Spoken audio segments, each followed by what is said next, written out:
Hello everyone, welcome to paramedical विज्ञान। आज का हमारा टॉपिक है किस बैक्टीरिया को हम किस मीडिया पे ग्रो कराएंगे। यानी कि हमारा जो कल्चर मीडिया होते हैं, काफ़ी सारे अलग अलग अपने कल्चर मीडियाज होते हैं, आपने देखे होंगे, पढ़े होंगे, काफ़ी अलग अलग टाइप के होते हैं। ठीक है, तो उस पर हमारा जो मीडिया है उसके लिए कौन सा स्पेसिफिक बैक्टीरिया के लिए आपको मीडिया बना था। ठीक है, तो स्पेसिफिकली कौन सा बैक्टीरिया हम उस पर ग्रो करवा सकते हैं, हम आज के लेक्चर में अच्छे से जानेंगे। तो काफ़ी सारे आपको मीडियाज बताऊंगा, उस मीडिया पे आपका कौन सा बैक्टीरिया स्पेसिफिकली ग्रो होगा वो बताऊंगा। यहाँ पर आप इस तरीके से बोल सकते हैं कि कौन सा कल्चर मीडिया आपका किस बैक्टीरिया के लिए यूज़ होता है। ठीक है, तो काफ़ी सारी चीज़ें हम आज के लेक्चर में अच्छे से जानेंगे। ओके, तो सबसे पहले देखते हैं मैकोंकी एगार। मैकोंकी एगार देखिए, ये यूज़ होता है हमारा ग्राम नेगेटिव ऑर्गेनिज्म को ग्रो कराने के लिए और सिलेक्टिव और डिफरेंशियल मीडिया की तरह यूज़ करा जाता है इसको। आप देख सकते हैं इसमें जो लैक्टोज नेगेटिव है उसमें कैसी कॉलोनी आ गई, येलो कलर की, और जो हमारे लैक्टोज पॉजिटिव हैं वो आपके पिंक कलर की कॉलोनीज दे रहे हैं। तो ये होता है हमारा मैकोंकी एगार ग्राम नेगेटिव आपको ऑर्गेनिज्म को ग्रो कराने के लिए। मैकोंकी एगार के साथ आता है हमारा सॉर्बिटोल SMAC। इसमें हमने क्या कर दिया, सॉर्बिटोल और ऐड कर दिया। अगर इसमें हम सॉर्बिटोल एक्स्ट्रा और ऐड कर देंगे ना, तो जो आपके सॉर्बिटोल नेगेटिव इकोलाई होते हैं उनको भी आपको आइसोलेट करने के लिए, उनको भी ग्रो कराने के लिए इस्तेमाल हो सकता है। ठीक है, तो लैक्टोज पॉजिटिव है ही आपका, सॉर्बिटोल भी आपका ऐड हो रखा है इसमें, SMAC बन जाता है। तो मैकोंकी एगार इस तरीके से भी यूज होता है। फिर आता है हमारा ब्लड एगार। ब्लड एगार आपके काफी सारे टाइप के होते हैं। ब्लड एगार सबके सब बताता हूं आपको। देखिए ब्लड एगार आपके काफ़ी सारे टाइप्स के होते हैं, जैसे कि आपका एनरोबिक ब्लड एगार, CDC आपका centre for disease control and prevention. ये जो CDC होता है इसने आपका एनरोबिक ब्लड एगार दिया था। ये यूज़ करा जाता है आपके एनरोबिक बैक्टीरिया के लिए, ऐसे नाम ही है इसका एनरोबिक, तो एनरोबिक बैक्टीरिया को ग्रो कराने के लिए इस्तेमाल करा जाएगा। इसके अलावा आपका जो कैंपाइलोबैक्टर ब्लड एगार है, ये भी इसमें ब्लड एगार आता है। तो कैंपाइलोबैक्टर जो ब्लड एगार होता है वो हमारी आपके कैंपाइलोबैक्टर जो होते हैं उनकी स्पीशीज होती है, उनको ग्रो कराने के लिए यूज़ होता है। इसके अलावा आपका जो सिस्टीन ग्लूकोज ब्लड एगार होता है वो आपका फ्रांसिसेला स्पीशीज को ग्रो कराने के लिए इस्तेमाल होगा। और सिस्टीन ग्लूकोज की जगह इसमें क्या आ गया, टेलुराइट आ गया। तो टेलुराइट जिसमें ऐड होगा ना, तो वो उसमें आपको क्या कर सकते हैं हम, क्लॉस्ट्रीडियम डिप्थीरिया आप उसमें इजीली ग्रो करवा सकते हैं, स्पेसिफिकली उसके लिए ग्रो हो जाएगा। ठीक है, और आपका kanamycin vancomycin legged sheep blood एगार, ये आपका यूज होता है आपका बैक्टीरियोइड स्पीशीज को ग्रो कराने के लिए, प्रीवर्टोला स्पीशीज को ग्रो कराने के लिए। तो इस तरीके के आपके ब्लड एगार जो हैं वो यूज करे जाते हैं। ठीक है, अलग अलग टाइप के आपके ब्लड एगार्स होते हैं। फिर आता हमारा चॉकलेट एगार। चॉकलेट एगार कैसे होगा हमारा, जब हम ब्लड एगार को हीट कर देंगे तो आपका चॉकलेट एगार बन जाएगा। ओके, तो चॉकलेट एगार जो होता है वो यूज करा जाता है आपकी नाइजीरिया गोनोरिया की स्पीशीज को ग्रो कराने के लिए, या फिर और कोई फास्टिडियस ऑर्गेनिज्म है उनको ग्रो कराने के लिए, जैसे कि आपका हीमोफिलस हो गया, आपकी हीमोफिलिस की और कोई स्पीशीज होगी, इसको ग्रो कराने के लिए हम इस पे इजिली चॉकलेट एगार यूज कर सकते हैं। ठीक है, फिर आता है हमारा मैनिटोल सॉल्ट एगार। मैनिटोल सॉल्ट एगार आपका किस लिए यूज होता है, आपका स्टेफाइलोकोकस ऑरियस के लिए। स्टेफाइलोकोकस की जो स्पीशीज होती है उनमें डिफरेंशिएट करने के लिए। देखिए इस तरीके की, जैसे कि स्टेफाइलोकोकस एपिडर्माइडिस है तो उसने कैसी कॉलोनीज दी, ऐसी पिंक कलर की, लेकिन इसने कैसी कॉलोनीज दी, ऑरियस ने येलो कलर की। ठीक है, तो आपकी ये मैनिटोल सॉल्ट एगार आपका इस तरीके से यूज होता है। फिर आता है हमारा सैब्रोड डेक्स्ट्रोज एगार। ये यूज करा जाता है हमारा फंगाई और यीस्ट को ग्रो कराने के लिए। हमारी जो फंगाई होती हैं, यीस्ट होती हैं, उनको ग्रो कराने के लिए, जैसे कि इसमें कैंडिडा एल्बिगन्स ग्रो हो रखी हैं SDA पे। ठीक है, तो इस तरीके से आप देख सकते हैं आपकी फंगाई आपकी और यीस्ट को ग्रो कराने के लिए इसको इस्तेमाल करा जाता है, SDA को। फिर आता है हमारा HE एगार। HE एगार देखिए किस लिए यूज होता है, it is use for isolation differentiation of enteric pathogens. जो आपके एंटरिक पैथोजेंस होते हैं उनको ग्रो कराने के लिए इसका इस्तेमाल करा जाएगा, हेक्टोइन एंटरिक एगार। ओके, इकोलाई जो होगा वो कैसा कॉलोनी प्रोड्यूस करेगा, इस पे येलो पिंक कलर की। ठीक है, तो इकोलाई इस पे जब ग्रो करवाएंगे तो येलो पिंक कलर की कॉलोनीज ग्रो होंगी, और अगर आप इस पे शिगेला स्पीशीज ग्रो करा रहे हैं तो वो ग्रीन कलर की या फिर ट्रांसपेरेंट कलर की इसमें ग्रो हो सकती हैं। और आपकी जो साल्मोनेला स्पीशीज होती हैं वो कैसी ग्रो होंगी, इस पे ग्रीन और ट्रांसपेरेंट, साथ साथ उसमें सेंटर क्या होगा, ब्लैक हो जाएगा, उन कॉलोनीज का सेंटर आपको ब्लैक दिखेगा। ठीक है, तो इस तरीके के आप जितने भी एंटरिक पैथोजेंस हैं उसको हम HE एगार पे ग्रो कर लेते हैं। देन इसके बाद आता है हमारा algae medium. Algae medium specifically आपका यूज होता है माइकोबैक्टीरिया को, आपका बैक्टीरिया जो है माइकोबैक्टीरिया, TB का बैक्टीरिया या माइकोबैक्टीरिया की और कोई स्पीशीज होगी उनको ग्रो कराने के लिए यूज करा जाता है हमारा एल्जी मीडिया। फिर नेक्स्ट आता है इसके बाद हमारा XLD एगार। XLD देखिए, ये देखिए XLD में क्या होता है कि it is used for the isolation and differentiation of salmonella and Shigella. तो आपकी जो साल्मोनेला होती हैं और शिगेला स्पीशीज होती हैं उनको ग्रो कराने के लिए ये यूज होता है। तो शिगेला आपको इस तरीके की ग्रो होती हुई दिख रही है, इस पे ये हमारी शिगेला ग्रो हो रखी हैं, और साल्मोनेला इसमें ऐसी ग्रो होती हैं। ओके, तो ये हमारी साल्मोनेला है। इसके अलावा XLD में आपका क्या आता है कि आपका जाइलोस गैलेक्टोसिडेज मीडियम भी आता है आपका इसमें, ठीक है। इसमें क्या होता है, ये हमारा यूज होता है स्पेसिफिकली एरोमोनास स्पीशीज को ग्रो कराने के लिए। अगर आपको एरोमोनास को ग्रो कराना है तो आप ये आपका मीडिया यूज कर सकते हैं XLD की जगह। फिर आता है हमारा ट्रिपल शुगर आयरन अगार, ये भी बहुत ज़्यादा कॉमनली यूज होता है हमारे लैब्स के अंदर। TSI जो होता है ये यूज करा जाता है आइडेंटिफिकेशन के लिए हमारे ग्राम नेगेटिव एंट्रिक बैसिलाई के लिए। किसके लिए? ग्राम नेगेटिव एंट्रिक बैसिलाई के लिए। किसके बेसिस पे इसको आइडेंटिफाई करते हैं हम? आइडेंटिफिकेशन के लिए बेसिकली यूज होता है TSI। तो डेक्सट्रोज, लैक्टोज, सुक्रोज, इन सब का फर्मेंटेशन होता है और आपका जो हाइड्रोजन सल्फाइड होता है उसका प्रोडक्शन हुआ है, हाइड्रोजन सल्फाइड अपनी गैस निकलती है, तो उसका प्रोडक्शन हुआ है कि नहीं हुआ है, उन सब के बेसिस पे क्या करते हैं, ये TSI के बेसिस पे इसको TSI अगार में इसको ग्रो करवाते हैं हमारे ग्राम नेगेटिव एंट्रिक बैसिलाइज को। ओके, फिर देन इसके बाद हमारा सिस्टीन लैक्टोज इलेक्ट्रोलाइट डेफिशिएंट अगार, जिसको हम बोलते हैं क्लैड अगार। क्लैड अगार भी आपको लैब्स में बहुत ज़्यादा यूज होता हुआ दिखेगा। क्लैड अगार जो होता है हमारे UTI के लिए, हम बेसिकली UTI में अगर कोई पैथोजन है उसको ग्रो करवाना है तो उसमें हम आपका क्लैड अगार यूज करते हैं, ठीक है।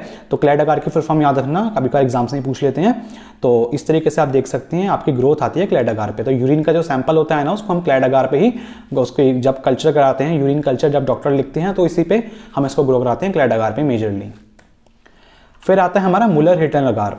ये देखिए मुलर हिटन अगार, ये हमारा इस्तेमाल होता है एंटी माइक्रोबियल ससेप्टिबिलिटी टेस्टिंग के लिए, आपकी स्ट्रेप्टोकोकस निमोनिया और आपके हीमोफिलस इन्फ्लुएंजा के बैक्टीरियाज के लिए, ठीक है। तो आपका ये देख रहा होगा, ये आपकी छोटी सी एंटीबायोटिक लग रखी है इस पे, ये सारी आपकी एंटीबायोटिक है, ठीक है। तो कौन सी एंटीबायोटिक कितना काम कर रही है उसको देखने के लिए क्या करते हैं हम, मुलर हिटन अगार यूज करते हैं। किन स्पीशीज के लिए? स्ट्रेप्टोकोकस के लिए और हमारे इन्फ्लुएंजा स्पीशीज के लिए।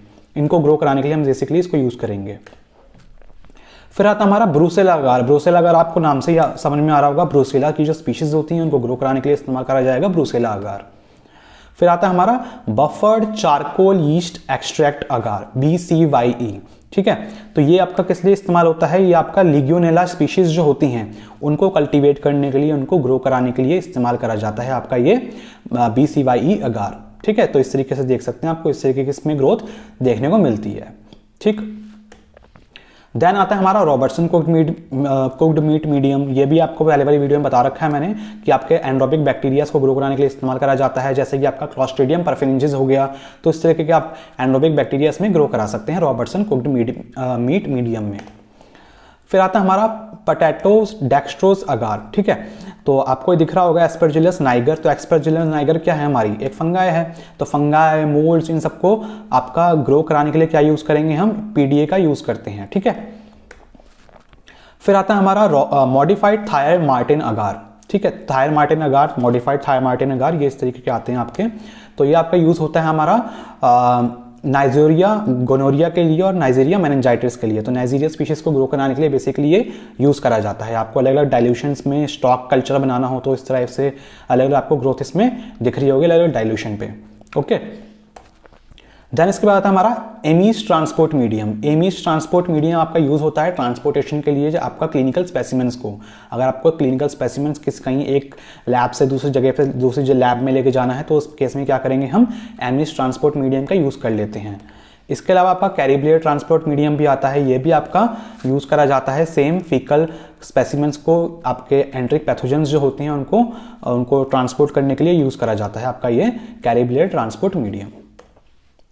फिर आता है इसके बाद हमारा सेलेनाइड ब्रॉथ। सेलेनाइड ब्रॉथ जो होता है वो यूज करा जाता है हमारा साल्मोनेला और शिगेला की जो स्पीशीज होती हैं उनको मेजरली ग्रो कराने के लिए। फिर इसके बाद आता है हमारा ब्रिलियंट ग्रीन अगार। ब्रिलियंट ग्रीन अगार देखिए, ये आपकी जो साल्मोनेला स्पीशीज होती हैं उनको ग्रो कराने के लिए स्पेसिफिकली यूज होता है ब्रिलियंट ग्रीन अगार। देन इसके बाद आता है हमारा GC अगार बेस। GC अगार बेस देखिए, GC मतलब गोनोकोकाई, ठीक है। तो सेलेक्टिव मीडिया होता है हमारा गोनोकोकाई के लिए, G मतलब गोनो, C मतलब कोकाई, गोनोकोकाई। आपके जो नाइजीरिया गोनोरिया स्पीशीज होती हैं उनको ग्रो कराने के लिए हम इस तरीके से GC अगार यूज करते हैं। देन इसके बाद आता है हमारा alkaline peptone water. Alkaline peptone water आपके स्मॉल नंबर के विब्रियोज हो गए, एरोमोनास ऑर्गेनिज्म हो गए, स्टूल स्पेसिमेंट्स में उनको ग्रो कराने के लिए हम अल्कलाइन पेप्टोन वाटर का यूज करते हैं। फिर आता है इसके बाद हमारा बाइल एस्कुलिन अगार। बाइल एस्कुलिन अगार जो होता है वो सिलेक्टिव और डिफरेंशियल मीडिया होता है आपका एंटेरोकोकस और स्ट्रेप्टोकोकस बोविस, स्पेशली आपके कौन से ग्रुप डी स्ट्रेप्टोकोकस, उनको ग्रो कराने के लिए हम इसमें यूज करते हैं बाइल एस्कुलिन अगार। ये आपका क्या करेगा, आपका ग्रुप डी और नॉन ग्रुप डी वाले जो स्ट्रेप्टोकोकस होते हैं उन दोनों को डिफरेंशिएट करने के लिए बहुत ज्यादा यूज करा जाता है आपका बाइल एस्कुलिन अगार। ओके, तो इस तरीके से आपको ग्रोथ इसमें देखने को मिलती है। फिर देन इसके बाद आता है हमारा thiosulphate citrate bile salt sucrose TCBS अगार। ठीक, तो ये देखिए क्या होता है, ये हमारा यूज होता है विब्रियो कॉल्ड्रा के लिए, विब्रियो पैरा हिमोलाइटिकस स्पीशीज के लिए। ठीक है, तो आपको दोनों की ग्रोथ इसमें दिख रही होगी। विब्रियो कॉल्ड्रा देखो आपको इस तरीके से ग्रोथ होती दिख रही है, आसपास कॉलोनी के आसपास आपको येलो कलर का एक जोन भी दिख रहा है इसमें। ठीक है, तो आपका विब्रियो पैरा हिमोलाइटिकस जो है वो आपको इस तरीके से देखने को मिल रहे हैं। देन इसके बाद आता है हमारा साल्मोनेला शिगेला स्पीशीज, SS अगार भी बोलते हैं इसको हम। तो साल्मोनेला आपको इस तरीके से ग्रो होता हुआ दिखेगा और शिगेला आपको इस तरीके से ग्रो होता हुआ दिखेगा। इस पे नाम से समझ में आ रहा है आपको ये यूज होता है हमारा साल्मोनेला और शिगेला को ग्रो कराने के लिए। तो ठीक है, दोनों की कॉलोनीज आपको अलग अलग डिफरेंशिएट इजिली हो जाएंगे इस पे। देन आता है इसके बाद हमारा MRSA। MRSA देखिए ये सिलेक्टिव मीडिया होता है। MRSA की फॉर्म जो है वो आपका स्पेशली आपका इस बैक्टीरिया की वजह से ही बनाई है हमारा अगार, मैथिसिलिन रेजिस्टेंट स्टेफाइलोकोकस ऑरियस। ठीक है, तो MRSA इसको आइसोलेट करने के लिए, इसको ग्रो करने के लिए, इसको कल्टीवेट करने के लिए हम MRSA अगार यूज करते हैं। देन इसके बाद आता है हमारा सिट्रेमाइट अगार। सिट्रेमाइट अगार देखिए सुडोमोनास एरेगोनोसा, ये जो स्पीशीज होती हैं इनको ग्रो कराने के लिए सिट्रेमाइट अगार यूज होता है। इयोसिन मिथाइलिन ब्लू अगार EMB अगार, ये यूज होता है हमारा ये सिलेक्टिव और डिफरेंशियल मीडिया होता है आइसोलेट करने के लिए। फीकल में आपके जो फीक्सिस होते हैं, स्टूल होता है, पॉटी होती है, उनमें जो कॉलीफॉर्म स्पीशीज होती हैं उनको ग्रो कराने के लिए हम EMB अगार यूज कर लेते हैं। फिर आता है हमारा बेयर्ड पार्कर अगार BPA। बेयर्ड पार्कर अगार देखिए ये आपका सिलेक्टिव आइसोलेशन के लिए यूज होता है हमारे ग्राम पॉजिटिव स्टेफाइलोकोकस स्पीशीज के लिए। ठीक है, तो आपका बेयर्ड पार्कर मीडियम ये होता है। तो स्टूडेंट्स आज की वीडियो में इतना ही था। आपके कौन कौन से बहुत सारे मैंने बता दिए कि कौन कौन से आपके बैक्टीरियाज को ग्रो कराने के लिए कौन कौन से कल्चर मीडिया हम यूज़ करेंगे।